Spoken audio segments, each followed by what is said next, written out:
Hello guys, कैसे हैं आप सब। आई होप आप सब अच्छे होंगे। Welcome to my channel. मैं हूं डॉक्टर हर्षिता। मैं एक क्लिनिकल न्यूट्रिशनिस्ट हूं। आज मैं आपसे बात करूंगी डेंगू के बारे में। आजकल आपने देखा होगा कि डेंगू के पेशेंट्स बहुत ज़्यादा बढ़ गए हैं। हमारे जान पहचान में भी बहुत लोगों को डेंगू हो रहा है या हो चुका है। क्या डाइट एक इम्पॉर्टेंट रोल प्ले करती है डेंगू में रिकवरी में? बिल्कुल, डाइट ही एक बहुत इम्पॉर्टेंट रोल प्ले करती है डेंगू की रिकवरी में। इसमें मेडिकेशंस डेंगू की कोई एज सच हमारे पास अवेलेबल नहीं है। डेंगू में हमेशा सिम्टम्स के हिसाब से मेडिकेशंस दी जाती हैं। अगर बहुत ज़्यादा वीकनेस है तो मल्टीवाइटामिन्स देते हैं पेशेंट को। बुखार कम करने के लिए बुखार की दवाई दी जाती है। हेडेक के लिए पेन किलर्स दिए जाते हैं। लेकिन डेंगू की कोई पर्टिकुलर दवाई नहीं है जिससे आपको इमीडिएट रिकवरी मिले या इमीडिएट रिलीफ मिले। लेकिन डाइट बहुत ज़्यादा इफ़ेक्टिव होती है। जब भी डेंगू होता है तो आपको हाई ग्रेड फीवर आता है, बहुत ज़्यादा कपकपी के साथ बुखार आएगा, 102, 103 इस तरह का फीवर बना रहेगा। और ये फीवर जल्दी उतरता भी नहीं है। जब आप मेडिकेशंस भी देते हैं फीवर उतारने के लिए तो भी आपका बुखार बहुत टाइम तक 2 से 3 दिन तक बना रहता है और काफ़ी हाई ग्रेड बुखार आपको रहता है। ऐसे में आपको ठंडे पानी की पट्टी भी करनी पड़ सकती है पेशेंट की। और बहुत ज़्यादा पेशेंट वीकनेस की कंप्लेंट करता है। वॉमिटिंग का इश्यूज़ बहुत लोगों को होता है, स्टमक एक होना और साथ ही भूख ना लगना, सर दर्द होना, आँखों में बहुत ज़्यादा दर्द होना, हेवीनेस हेड के आसपास आँखों के रीजन में हेवीनेस फील होना, जॉइंट पेन होना, काफ मसल्स में बहुत ज़्यादा वीकनेस लगना, पैरों में बहुत थकान और कमज़ोरी फील होना, पूरे बदन का टूटना, ये सारे मेजर सिम्टम्स हैं डेंगू में।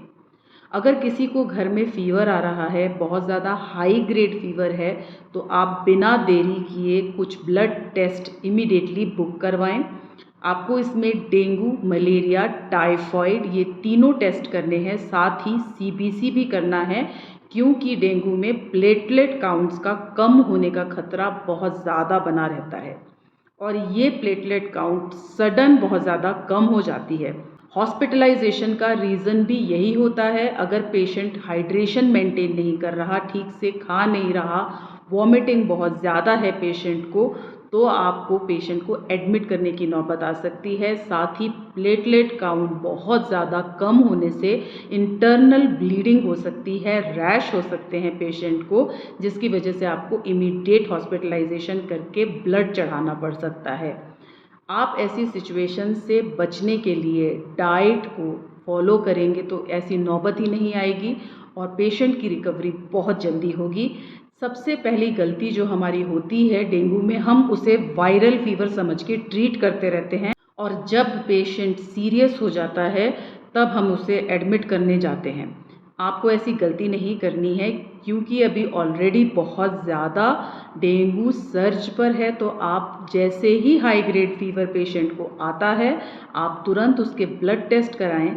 बिना डिले किए आपको ये ब्लड टेस्ट करने हैं और अगर पेशेंट डेंगू पॉजिटिव है तो आपको उसके खान पान का बहुत ज़्यादा ध्यान रखना है।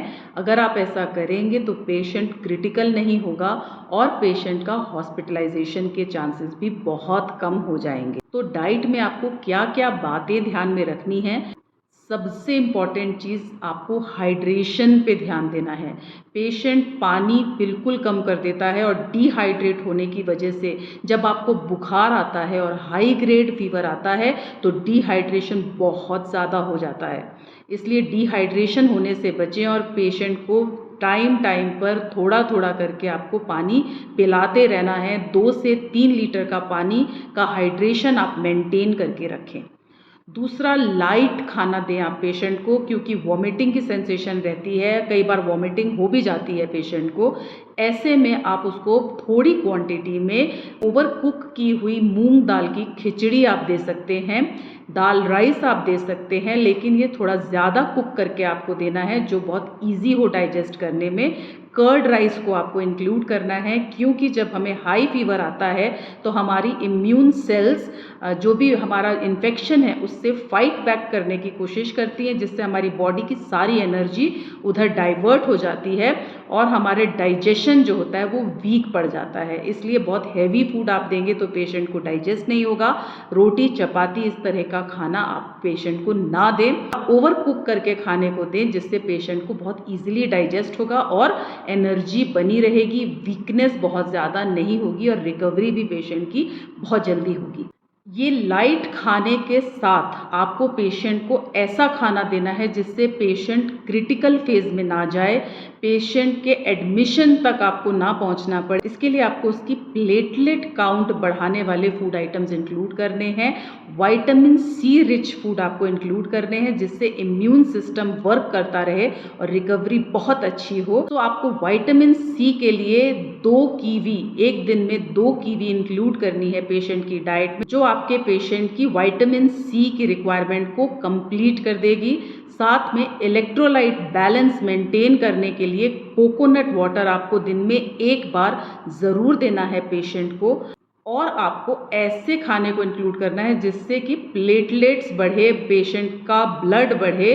तो आपको बीट रूट को इंक्लूड करना है। आप बीट रूट को सब्जी के फॉर्म में दे सकते हैं, उसे ग्रेट करके खिचड़ी में ऐड कर सकते हैं या उसका सूप बना के आप पेशेंट को दें।